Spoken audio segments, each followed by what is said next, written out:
네, 오늘 제 발표 내용 중에서 이 한 가지만 꼭 기억을 해주시기 바랍니다.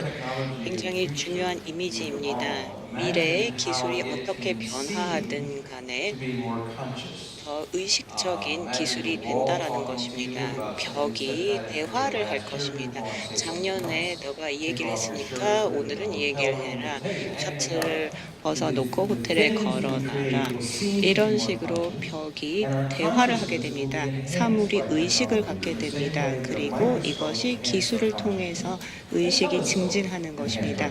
현미경을 통해서 우리가 의식이 증대된 것과 마찬가지입니다. 일반적으로 이런 큰 메가 트렌드가 생기게 됩니다. 인간이 사이보그가 됩니다. SF에 나오는 그런 흉측한 사이보그가 될 필요는 없습니다. 그리고 환경이 더 의식을 갖게 됩니다. 이런 것이 융합되면서 이제는 의식 기술의 시대에 돌입하게 되는 것입니다. 의식 기술 문명의 정의를 살펴보겠습니다.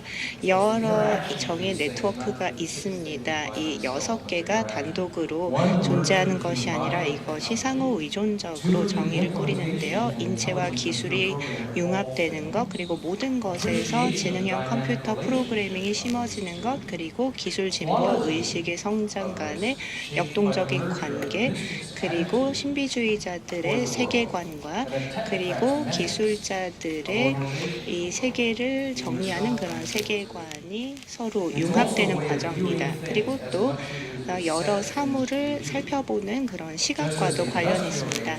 산업화 시대에 우리가 자원을 바라보는 시각이 바뀌었듯이 또 우리가 기계를 바라보는 시각도 변했던 것입니다. 그 다음에 6번째, 대부분의 사람들 그리고 지능형 기술이 이제 전체적으로 상관관계를 맺게 되는 것입니다. 서울시가 통합된 시스템인 것입니다. 센서, 나노기술, 메시 네트워크 이런 것으로 하나의 그런 통합된 개체를 구성하고 있습니다. 물론 인간과 기술은 구별할 수 있습니다.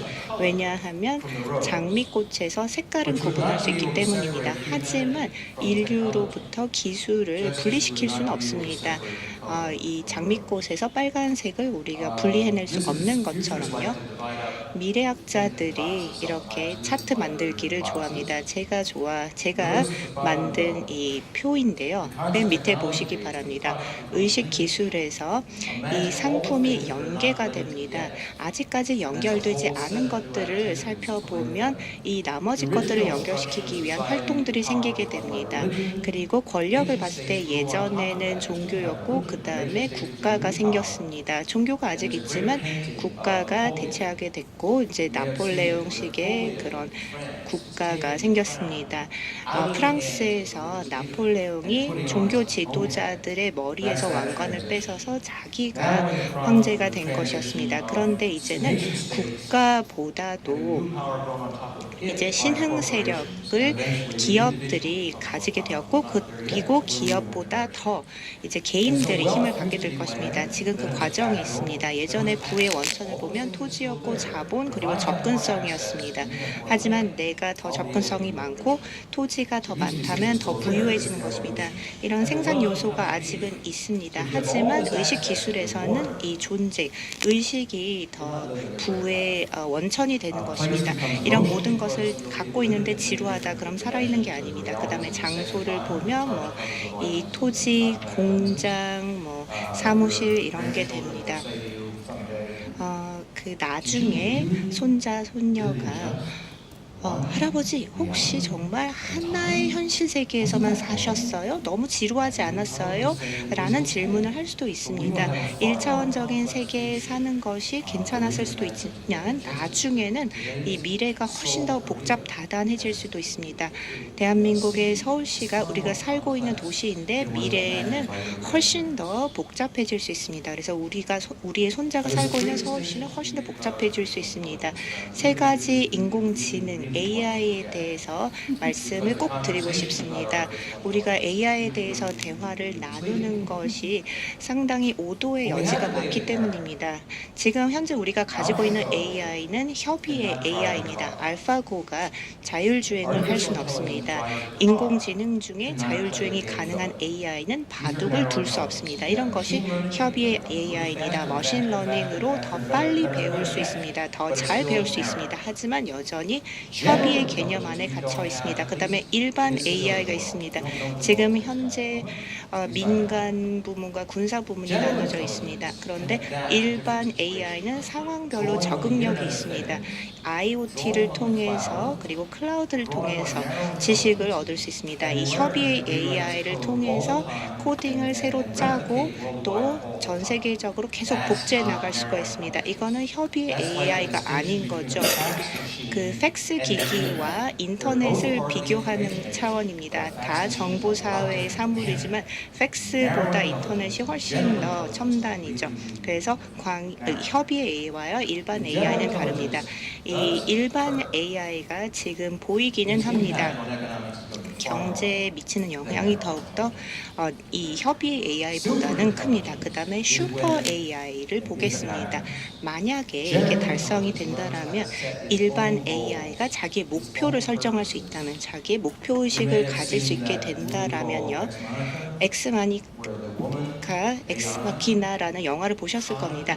AI 여성이 남성 2명에 대해서 사기치고 도망가는 것입니다. 이게 바로 슈퍼 AI입니다. 자기 목표를 설정하는 것입니다. 앨런 머스크와 다른 그런 미래지향적인 리더들이 여기에 대해서 경고하고 있습니다. 슈퍼 AI는 아직 없습니다. 일반 AI도 아직 없습니다. 아직 협의의 AI밖에 없습니다. 그래서 아직 갈 길이 멉니다. 그런데 우리가 걱정을 해야 되는 것, 지금부터 생각을 해야 되는 이유는 얼마나 걸릴지 모르기 때문입니다. 지금 일반 AI에서 슈퍼까지 가는데 바로 될 수도 있고 절대 못 갈 수도 있습니다. 전혀 모릅니다. 정의상 우리가 모릅니다. 왜냐하면 슈퍼 AI는 우리가 아직도 이해 못하는 그런 레벨이기 때문입니다. 그리고 또 문제인 게 우리가 AI를 얘기할 때 이것만 있는 것처럼 얘기를 합니다. 그런데 합성 생물학도 있고요. 굉장히 중요합니다.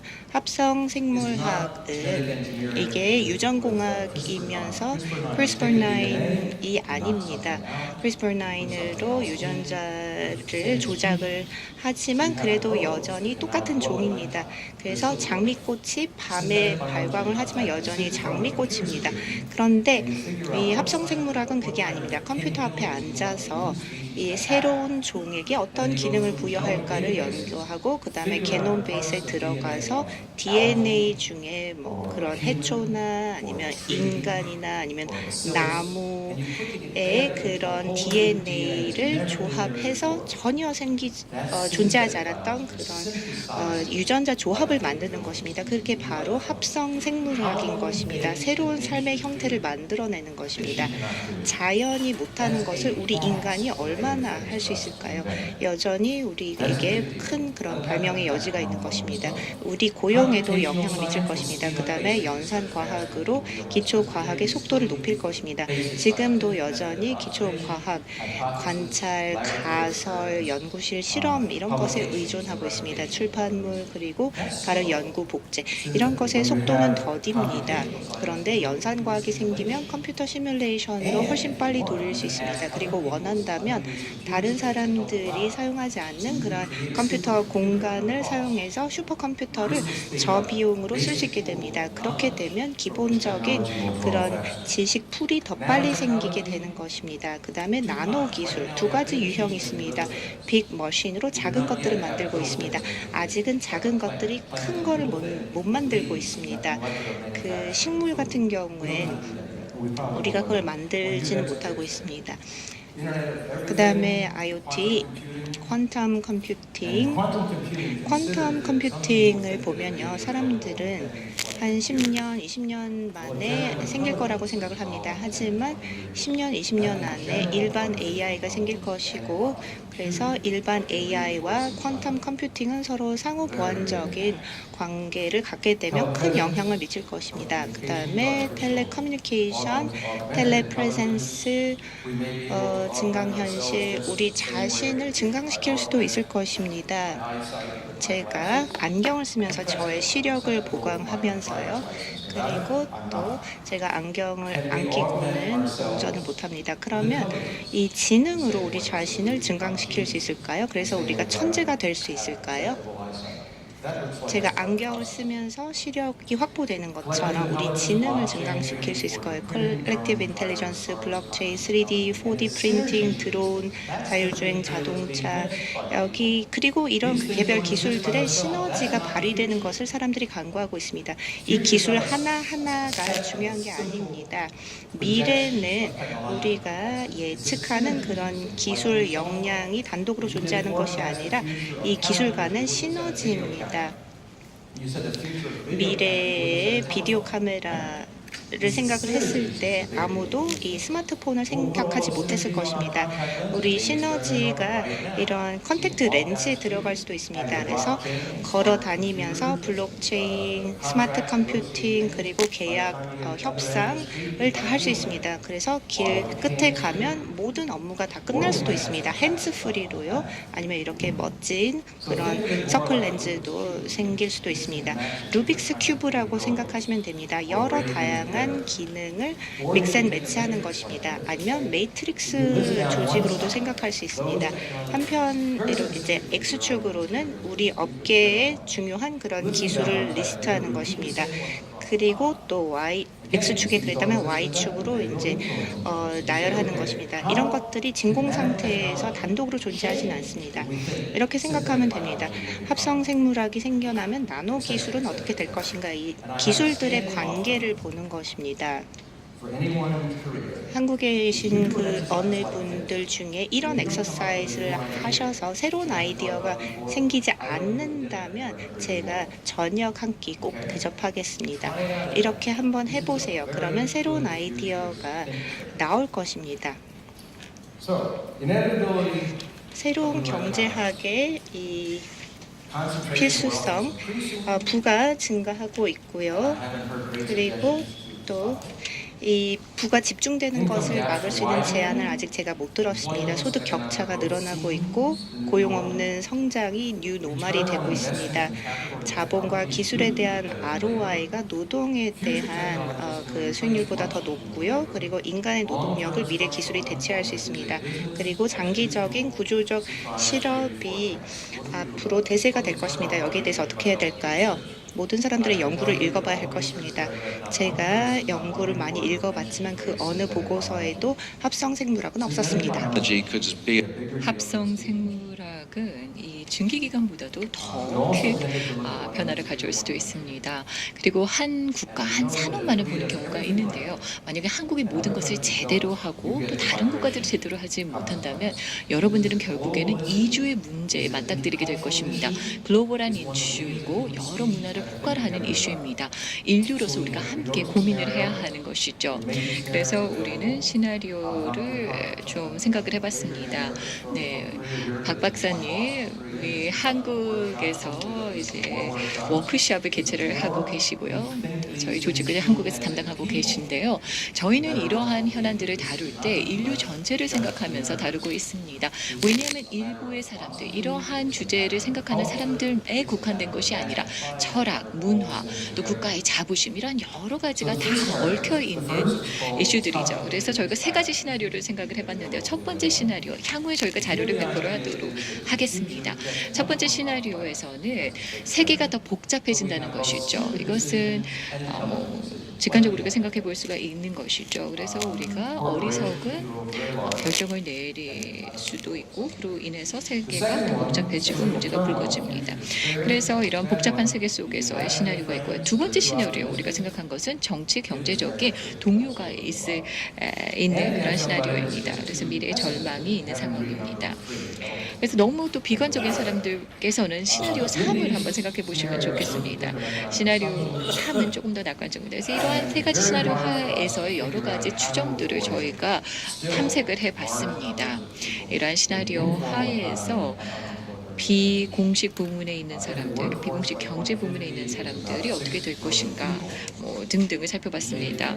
그래서 만약 2050년까지 글로벌 노동 시장에 참여하는 사람들이 보수적으로 잡아서 한 60억이라고 한다면요. 각각의 시나리오를 보면 대부분의 사람들이 우리가 오늘날 사용하는 고용이라는 부문에 해당이 되지 않는 것을 볼 수가 있습니다. 자영업자 분류도 있는데요. 자영업이라는 전략 이것도 우리가 조금 더 빠르게 고민을 해보고 대처를 해야 할 것입니다. 그래서 시나리오 1 하에서는요. 자, 지금과 같이 평상시와 다름없이 우리가 계속 세계를 이어간다면 어떤 일이 일어날 것인가. 이렇게 된다면 지성도 늘어나게 되지만 어리석음도 늘어나게 됩니다. 또 첨단 기술이 고르지 못하게 도입이 되는 것을 볼 수가 있습니다. 그러면서 이 좌파, 우파가 더 극단으로 치우치는 등의 이러한 갈등이 생겨나게 되고요. 또 정부들이 장기적인 전략을 세우지 않고 단기적인 전략을 세움으로써 고용이 아닌 실업이 커지는 것을 볼 수가 있습니다. 그리고 또한 이 장기적인 전략이 없었기 때문에 보편적인 기본소득에 있어서 성공되고 실패가 공존하는 것을 볼 수가 있습니다. 그래서 다각화된 세계 속에서 이렇게 굉장히 큰 정부의 규제 밖을 벗어나는 기업들이 생겨나는 것을 볼 수가 있습니다. 그래서 가상과 현실이 공존하는 사회의 시나리오 1이었고요. 시나리오 2에서는 정부가 정말 아무 일도 안 하고 손 놓고 있었던 시나리오입니다. 그래서 의사결정을 내리지 않은 시나리오입니다. 의사결정을 내리지 않았기 때문에 조직범죄가 늘어나고 또 군 세력 등이 더 세력을 키워가는 시나리오입니다. 그래서 만약에 전 세계 모든 군부 세력의 소득을 합쳐보면은요, 한 1조 6천억 달러에 해당되는 것을 볼 수가 있습니다. 전 세계적으로 조직범죄가 한 3에서 4조 달러 정도 되는 것으로 집계가 되고 있습니다. 오늘날의 조직범죄 규모입니다. 그런데 조직범죄는 새로운 기술이 진보되면서 역시 또 돈을 이용을 해서 이와 같은 기술을 구매를 하겠죠. 그러면서 또 이들이 세력을 확장을 할 것입니다. 비즈니스도 세울 것입니다. 좋은 의도로 일을 한다고 생각하지만 사실은 이들과 손잡고 일을 할 수도 있습니다. 이런 시나리오에서 이 같은 상황이 펼쳐질 수가 있습니다. 조직범죄, 테러리즘, 또 정보 전쟁, 또 부패 등이 이 시나리오 하에서는 더 만연해지는 것을 볼 수가 있고요. 민주주의 자유시장은 하나의 허상이 됩니다. 그래서 시나리오 2에서의 이미지입니다. 얼마나 많은 정부가 실패를 할 수 있는지, 어떻게 실패할 수 있는지 생각해 보십시오. 북아프리카 또 서아프리카 인구 통계학적 특징들을 생각을 해보십시오. 이들 나중에 어디로 이주를 할까요? 유럽만으로 이주를 하진 않을 것입니다. 고용 때문에 이주를 하게 되고 여러 가지 문제 때문에 이주를 하게 된다면 단순히 유럽으로만 가는 것은 아닙니다. 자, 그런데 이와 같은 시나리오 피할 수가 있습니다. 우리는 미래에 있어서 여러 가지 대안들을 고려해 볼 수가 있고요. 그래서 이 시나리오 그 중에 하나인데 꼭 이 방향으로 나아갈 필요는 없습니다. 세 번째 시나리오에서는 정부가 AI, 범용 AI의 영향을 예측을 했었고요. 그래서 보편적인 기본소득 체계에 대해서도 광범위하게 연구를 했습니다. 그리고 또 교육의 목표가 지성의 증대입니다. 자영업이 장려가 되고요. 문화 변화를 촉진시키기 위해서 예술가, 미디어 모브, 그리고 엔터테이너들이 활용이 되고요. 그래서 고용의 문화에서 이제는 자아실현의 경제로 가는 것입니다. 여러분들이 이런 시나리오에서 어떻게 되냐면요. 자는 동안 AI가 여러분들이 대신해서 조사를 합니다. 연구를 해요. 그래서 아침에 일어나면은 7만 5천 개의 오늘의 할 일을 찾았어요 라고 아침에 AI 아바타가 여러분께 이야기를 합니다. 그 중에서 여러분들이 원하는 있는 것을 선별하면 됩니다. 그리고 또 분류를 해줄 수가 있어요. 아바타가. 이 중에서 15가지는 소득 창출로 이어집니다. 그래서 제가 이미 협상을 했기 때문에 이제 사인만 하고 결정만 내리면 됩니다. 이렇게 여러분의 대시해서 아바타가 일을 처리할 수가 있습니다. 여러분은 지주회사가 될 수도 있고 여러 가지 역할을 할 수가 있습니다. 그래서 인터넷으로 메모를 쓰고 또 구글 글라스를 끼고 내가 한국의 컨퍼런스에 참석을 하고 싶다. 누가 나와 함께 가고 싶은가요? 100명이 만약에 신청을 한다면 $1 혹은 1유로를 지불하게 합니다. 그러면서 제가 여기서 강의를 하면서 제 구글 글라스를 통해서 100명이 함께 제가 보는 것을 볼 수 있도록 참여를 할 수 있도록 합니다. 그러면은 어차피 강의를 할 것을 돈을 벌면서 하게 되는 것이죠. 그래서 이런 여러 가지 시장이 새로 생성이 되고요. 또 그러면서 여러분들이 여러분 시장의 중심에 서게 됩니다. 지금 현재는 이런 시장을 어떻게 여러분이 뚫고 이를 통해서 어떻게 연결하고 돈을 버는지 모르죠. 미래에는 이것이 가능해집니다. 이 시나리오 하에서요. 이 시나리오에서는 또한 천재들이 이러한 증강된 지성을 이용해서 탄생할 수가 있습니다. 이 두 분, 1991년 이후에 이 두 분에 의해서 얼마나 많은 일이 발명이 되었고 얼마나 많은 혁신이 일어났습니까? 정말 놀라운 분들이죠. 그런데 2030년에서 2050년 사이는요. 수백만 명 혹은 수십억 명의 증강지성을 이용하여 천재가 된 사람들이 탄생을 하게 될 것입니다. 네, 그래서 지금 현재 이렇게 많은 수의 천재들이 없죠. 과거에도 그랬습니다. 산업화 시대에도 역시 그랬고요. 정보화 시대에도 조금 더 천재는 늘어났지만 아직까지는 그렇게 많지는 않습니다. 아직까지 수작업으로 컴퓨터 입력 작업을 하는 그런 사람들도 있습니다. 그러나 향후에 미래에는 모든 사람들이 천재가 될 수가 있습니다. 그리고 자기만의 방식으로 생계를 이어나가게 된다면 제가 여러분들과 그 생계를 놓고 경쟁을 할 필요는 없습니다. 저만의 길을 가면 됩니다. 여러 가지 흥미로운 사회적인 그러한 어떤 그 영향을 미치게 되겠죠. 그리고 또 앨런 머스크 같은 경우에는요. neuralink.com으로 가시면 지금 채용 중에 있습니다. 여러분들이 그와 같은 증강지성을 이용한 천재가 될 수가 있는 기회를 제공한다고 합니다. 앨런 머스크가 이 증강지성을 이용할 수 있는 한 가지 방법으로서 뉴럴 레이스라는 것을 생각을 하고 있습니다. 그래서 또 중국에서도 이와 같은 노력을 기울이고 있습니다. 여러분들 들어보셨겠죠? 푸틴에서도 또한 AI를 이끄는 사람이 세계를 이끌 것이다 라고 이야기를 합니다. 미국에서는 아직까지는 주도적인 역할을 하고 있지는 않습니다. 이 분야에 있어서요. 그러나 지금 보면은 AI 특히나 또 범용 AI에 있어서는 이제 점차 더 많은 관심이 고조되고 있습니다. 그리고 아직까지는 선두를 이끌 수 있는 기회가 있습니다. 그래서 협의의 AI가 가는 길은 어느 정도 예측이 가능하죠. 그러나 여기에 범용 AI, 제너럴 AI까지 합쳐지게 된다면 어떻게 될까요? 자, 1년 후에는 10% 실업률 그리고 또 더 나아가면 80%까지 실업이 늘어날 수가 있습니다. 그렇기 때문에 우리는 예측을 하고 또 계획을 세워야 합니다. 아직까지는 우리가 생각을 하고 대처할 수 있는 시간이 있습니다. 만약에 이러한 모든 일어나는 일의 시사점이 무엇인가라고 사람들이 산업혁명이 일어나기 전에 회의를 했었다면요. 산업혁명이 안 일어날 수도 있었습니다.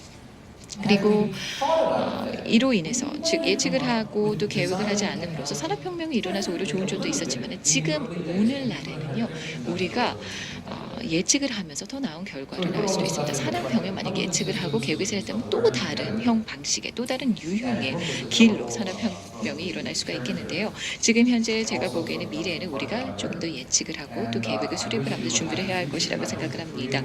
네, 그래서 이 미래 보고서가 있습니다. 박영 선생님께서 참여를 하셨는데요. 여러분들 예측을 해보시고 생각을 해보시고 정부와 함께 여러분들이 힘을 합쳐서 우리가 어떻게 나아갈 것인가를 생각을 해보십시오. 시나리오 1, 시나리오 2 우리가 예측하고 노력을 하고 준비를 하지 않으면 이 두 가지 시나리오가